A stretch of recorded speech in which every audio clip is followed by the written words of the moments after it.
Well, we're working to confirm those numbers exactly. I'm reading that it could be anywhere between over 9,000 to up to 15 or 16,000. So we're definitely going to touch base with PG&E officials out there. But just take a look at the scene out here. There's definitely a lot of activity. Just behind me, you can actually see where the train made point of contact with that tower, and it is down right over there. And so just over here on the other side of the train tracks, it's going to take us a second just to swing on over here. You can see that there's a lot of crews out here, and then we do have Stockton police on the scene making sure that everything is secure. Again, we are exactly at the intersection of Clayton and South El Dorado, and there's been a lot of traffic lights that have been just out of power. Even on our way over here, we definitely had some trouble navigating. A lot of the people that are driving through this area are being rerouted. There's definitely multiple intersections that are blocked off as crews continue to work here. And as you said, Stockton Fire did report that around 8 a.m. they responded to a possible train derailment with some power lines down. And when they did arrive here, they said that they noticed the two power lines were down. You can actually see one of them right over there. It looks like it just snapped in half.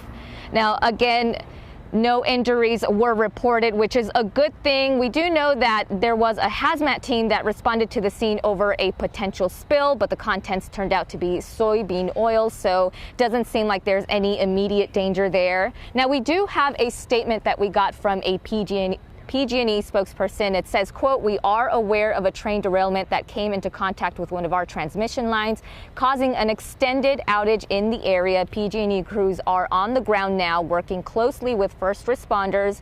Our first priority is making the area safe, and once the site is secure, we will begin damage assessment and restoration work.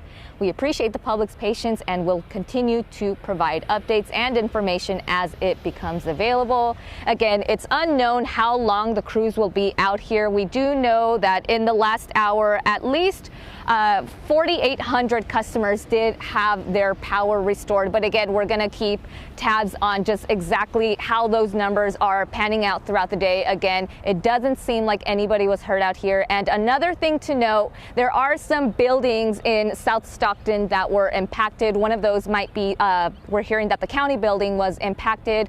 Also, the San Joaquin County Courthouse put out a notice that they are closed today because they were affected by the power outage.